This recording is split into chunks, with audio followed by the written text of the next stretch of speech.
สบายดีสวัสดีพ่อแม่พี่น้องมื้อนี้ผมก็กันคือเก่าอีกแล้วที่ต้องเป็นลูกสาวหลานเนาะมื้อนี้เฮาก็มีภารกิจมาแจกของอีกแล้วมีนมมีขนมแล้วก็มีข้าวปุ้นเนาะทุกคนมื้อนี้ตอนนี้เฮาก็มาแจกอยู่ที่บ้านคอนแต้เมืองจำพรแขวงสวรรณเขตเนาะก็บ่ไกลจากบ้านหมู่ยางเนาะแต่เฮาก็ต้องได้ขี่ออกมาทางใหญ่ทางดำเพราะว่าบ้านเพิ่นติดอยู่ทางดำเนาะทุกคนทางใหญ่ก็ง่ายก็ได้ค่ะบ่ไกลกันเนาะใกล้ๆกันนึงกับบ้านขวยยางกับบ้านเฮาเนาะแต่ว่าบ้านเพิ่นติดทางดำเนาะทางกะสีง่ายกว่าไปบ้านอื่นเพราะว่ามันติดคนทางดำนะทุกคนตอนนี้ก็รอพ่อขับรถไถมาฮอดอยู่เนาะรอเครื่องมาฮอดตอนนี้เขาฮอดโรงเรียนแล้วแต่ว่ายังรอพ่อขึ้นมาอยู่เนาะทุกคนขับรถไถก็ค่อนข้างที่จะซ่าเนาะเขาขี่รถจักรมาก่อนกับน้องแก้ว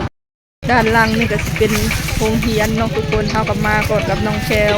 แล้วก็มิวกี้เนาะขี่รถจักรมาก่อนส่วนพ่อเพิ่นก็คนข้าวปุ้นกับพวกของซิมาแจกมานำหลังขี่รถไทยเนาะไทยเป็นโรงเรียนเนาะทุกคนเดี๋ยวจังหวัด55เขาไปเบิ่งเนาะทุกคนติดคนทางดำอยู่แบบนี้เลยเนาะอันนี้เป็นเขาขายหมักงูเนาะยามนี่หมักงูหลายทุกคนบ่ว่าอยู่ใส่กะหมักงูลายก็เรียกกระดอเนาะหน่วย20,000 30,000 40,000แล้วแต่หน่วยใหญ่หน่วยน้อยเนาะเขาก็บ่ได้ซื้อดอกเพราะว่าเขาซื้อแล้วเมื่อวานซื้อนี่ซื้อมากินเลยกินลายก็เจ็บคอเป็นหวัดเป็นไอเนาะไม่ใช่โรงเรียนจังหวะจังเข้าไปถ้าผู้ใหญ่มาฮอดก่อนโรงเรียนก็สุดโทรมเลยโรงเรียนเพหรอบ่กี้โรงเรียนเพบ่โรงเรียนเจ้ามันเจ้านั่นเจ้าเพ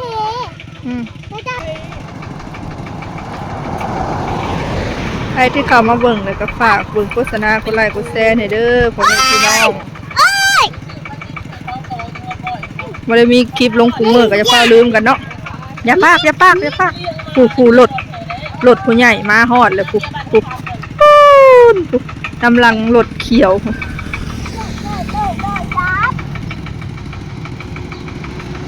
รถยังอันนี้กี่ฮะรถบัสวะรถบัสน้อยอ่ะซื้อหมากมูมากินหวานซื้อเนี่ยทุกคนไม่อยากกินหลายยังไออยู่เนาะหน้าหมากมูเลยยามเดี๋ยวมิจะหมากมูอยู่ใส่กันได้มาฮอดแล้วเนาะทุกคนเลย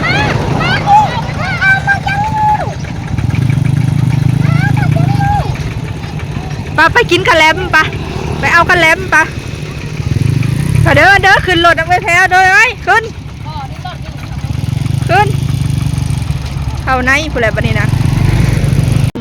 อย่าเอิ้นจะแม่กลับมาเบิ่งโรงเรียนกะมีป.4 ป.5 เนาะมีแต่ซ้ำนี่แหละเพื่อสิจัดแถวระเบียบกันได้นี่ก็บ่แม่นง่ายอีกแล้วพ่อแม่พี่น้องเพราะว่าเพิ่นบ่เคยได้รับของแจกของแถบเนาะเพิ่นบ่เคยได้รับของอีหยังนะเพื่อสิจัดระเบียบได้ก็บ่แม่นง่ายอีกแล้วนี่นะอันนี้ป.4 กับป.5 อยู่รวมกันเพราะว่ามันบ่เป็นบ้านใหญ่มาส่งน่าจะรวมกันทุกคน2กระดานขนาดจะรวมกันคือกับบ้านเฮาเลยเพราะว่านักเรียนมันบ่ได้หลายขนาดนั้นสิมาแยกห้องกันเลยมี2กระดานก็แสดงว่า2ห้องรวมกันเนาะ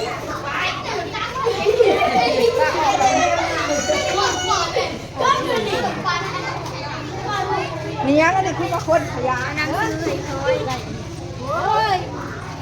กูผับให้ก็ได้กี่นึกอนุบาล2 3แล้วทุกคน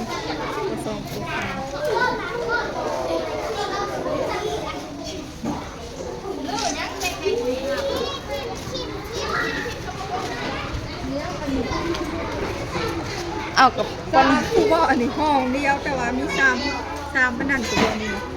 เดี๋ยวทุกคนตอนนี้มันน่ะคน1กับ2กับ3อยู่น้ำกันของการเขาเขียนว่าของการแต่ว่าเป็นที่อนุบาลอนุบาลยังจะใหญ่เลยเนาะใหญ่ก็2 ป.1อนุบาลของการ แต่ย่างไว้แล้วก็เบิ่งในกล่องอยู่นะ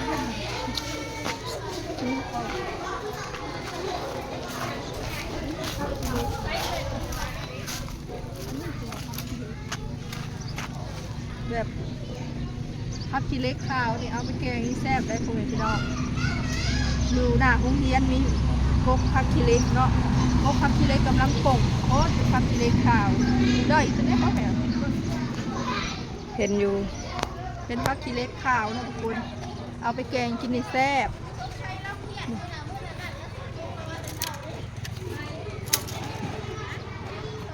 เอาไปแกงกินแซ่บได้นี่ว้าวเลยก็หิวข้าวคอยยังไม่ได้กินข้าวเศร้าเนาะทุกคนคอยข้าวก็ทันได้กินข้าวเมื่อยังสิกินข้าวปุ้นเทียนมาไว้สะดอกคอยก็เลยข้าวจนไม่ได้กินข้าวอาบน้ำข้าวแต่งโตเนาะมาผัดว่ายังถ่ากระแลมกับข้าวปุ้นอยู่เนาะทุกคนกระแลมยังบ่ได้มาเนาะหิวแห้งทุกคนขอกินก่อนเนาะขอกินเติมพลังก่อนเดี๋ยวจะไปเจอหิวแห้งจน10 โมงยังบ่ได้กินข้าวเนาะกินข้าวปุ้นก็เด้อทุกคนขาดบ่ได้คือน้ำอัดลมนะทุกคนน้ำอัดลมกับกระแลมเนาะตอนนี้กำลังต่อคิวกันอยู่เนาะทุกคนเพื่อจะกินข้าวปุ้นแล้วเป็นทีเรียบร้อยเนาะหิวข้าวแห้งกินก่อน2-3 จับอิ่มละอยากกินน้ำบัดนี้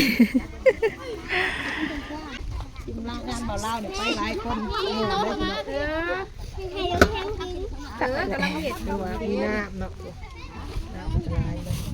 ชอบกินยังมีขนมเนี่ยคนมาหมดเลยเอามาตั้งเอาหน้ามานี้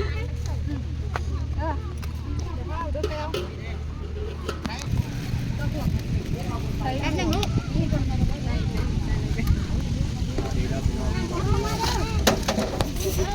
ไม่เป็นเลี้ยงโย่กับเจ้าแพน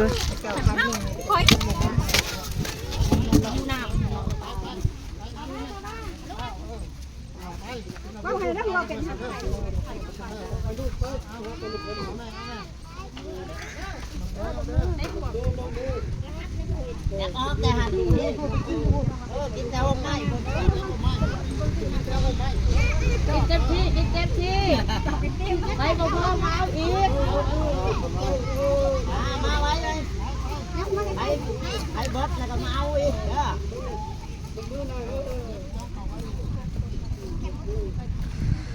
อีโบ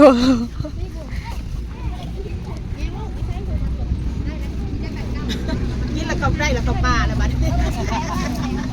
โอ้ยลูกหลานเลยกินแล้วก็ปลาแล้ว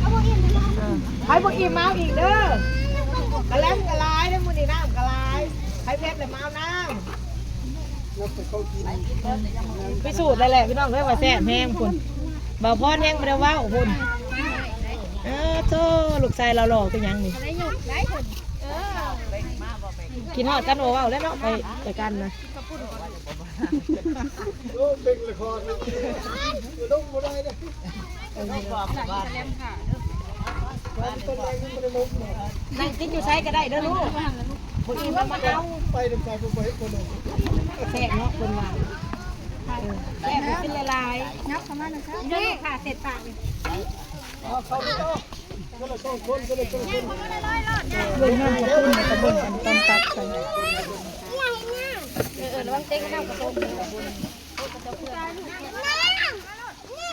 โอ้ยกินน้ำเปล่าเปล่าไม่ตื่นไหลหมด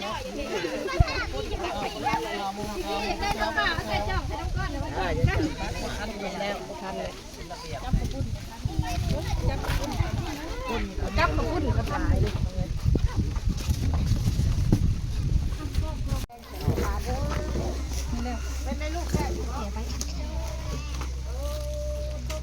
นี่ไปกินมันใหม่เลย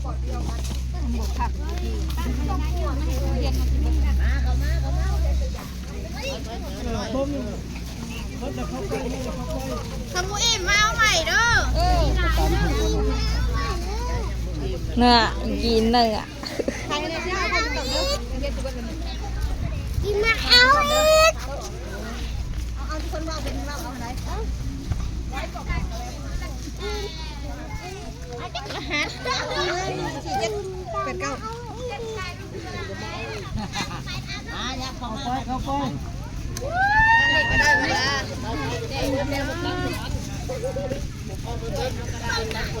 มันจะพูดอยู่ลังกินลำลัง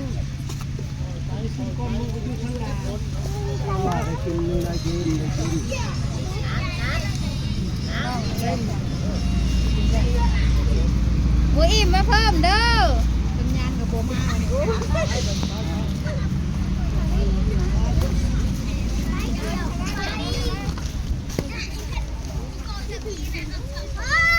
ของพ่อเขาถ่ายยากลงบ่ได้เลย แม่เขาถ่ายว่าไว้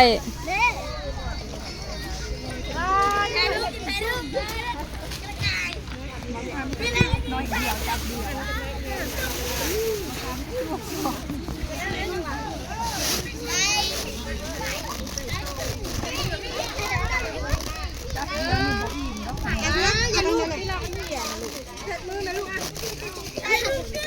อยากไปเชียงเพื่อนค่ะ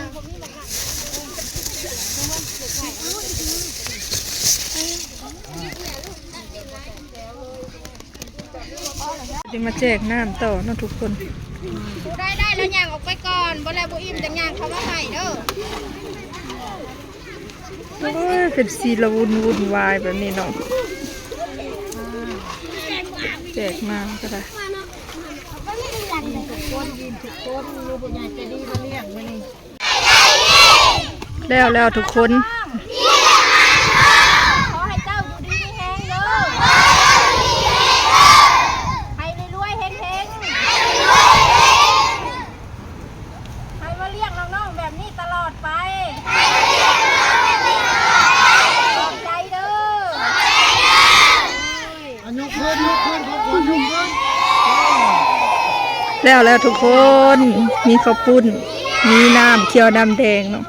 แล้วก็กะแลมแล้วก็ขนมสุดท้ายก็จะได้เมื่อแล้วเนาะบัดนี้เมื่อแล้วทุกคน อันนี้ก็จะเป็นหมู่บ้านของเพิ่นเนาะหมู่บ้านแคมทางเนาะทุกคน